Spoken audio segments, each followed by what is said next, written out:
बाद पूरा मराह गांव दहशत में डूब गया।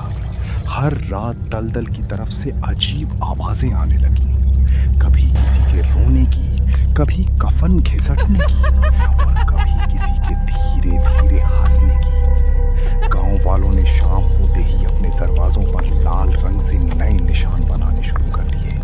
लेकिन डर तब और बढ़ गया जब एक सुबह पुल के बीचों बीच खून से लिखा मिला, सच अभी जिंदा है। उसी दिन शहर से एक लड़की गांव पहुंची।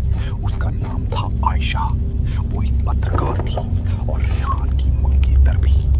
रिहान के गायब होने की खबर सुनकर वो यहाँ आई थी, लेकिन गांव वालों की आंखों में उसे डर से ज्यादा कुछ और दिखा, अपराध। रात को जब आयशा रिहान के पुराने घर में सो रही थी, तभी खिड़की के बाहर लालटेन की हल्की रोशनी दिखाई दी। टप टप टप, जैसे कोई भीगे पैरों से धीरे धीरे उसकी खिड़की के पास आ रहा हो। आयशा ने कांपते हाथों से पर्दा हटाया और उसकी सांस रुक गई। बाहर वही पोक्कंग खड़ा था, लेकिन इस बार उसके हाथ में रिहान की टूटी हुई टॉर्च थी। अगली सुबह आयशा ने रिहान की दादी से सच जानने की कोशिश की। पहले तो बूढ़ी औरत चुप रही, लेकिन फिर कांपती आवाज में बोली, रिहान जिंदा है, लेकिन अब वो अकेला नहीं है। इतना कहकर उसने घर के पीछे बने एक पुराने बंद कमरे की चाबी आयशा को दे दी। कमरे का दरवाजा खुलते ही सड़ी हुई मिट्टी की बदबू फैल गई। दीवारों पर अजीब मंत्र लिखे थे और बीच में एक लकड़ी का ताबूत रखा था। आयशा जैसे ही ताबूत के पास पहुंची, अंदर से हल्की खरोंचने की आवाज आने लगी। घर घर घर। उसका दिल तेजी से धड़कने लगा।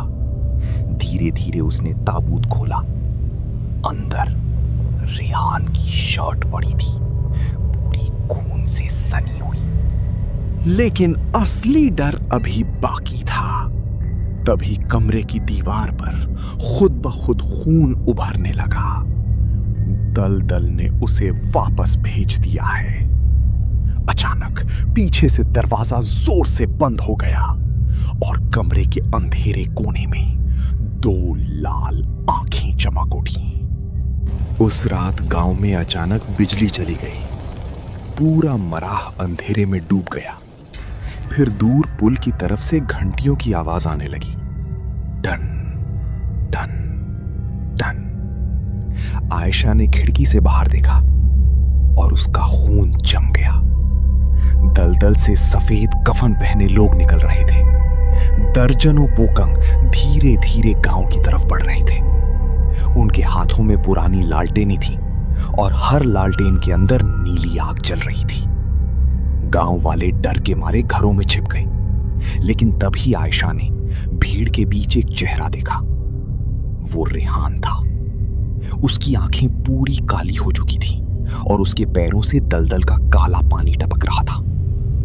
अचानक सारे पोकंग एक साथ रुक गए।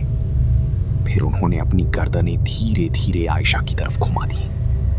पूरा गांव सन्नाटे में डूब गया और तभी रिहान ने टूटी हुई आवाज में कहा, आज रात सच बाहर आएगा। इतना कहते ही गांव के हर घर की दीवारों पर खून अपने आप बहने लगा। आयशा भागते हुए हारून के पुराने घर पहुंची। उसे यकीन था कि वहां जरूर कोई राज छिपा है। घर के नीचे बने तहखाने में उसे एक पुरानी डायरी मिली। डायरी पढ़ते ही उसके हाथ कांपने लगे। 20 साल पहले गांव वालों ने सिर्फ एक आदमी को नहीं मारा था, उन्होंने पूरे परिवार को जिंदा दलदल में गाड़ दिया था। उस परिवार में एक छोटा बच्चा भी था। डायरी के आखिरी पन्ने पर लिखा था, जो बच्चा बच गया वही बदला लेकर लौटेगा। तभी तहखाने की मिट्टी अचानक हिलने लगी। आयशा डरकर पीछे हटी। मिट्टी मिट्टी के नीचे से किसी का हाथ बाहर निकला, फिर दूसरा, फिर तीसरा। कुछ ही सेकंड में जमीन फट गई और कफन में लिपटी कई लाशें बाहर आने लगी। उनके मुंह मिट्टी से भरे थे, आंखें पूरी सफेद। अचानक उन सब ने एक साथ आयशा की तरफ देखा और एक ही आवाज में बोले, उसे वापस दलदल में लाओ।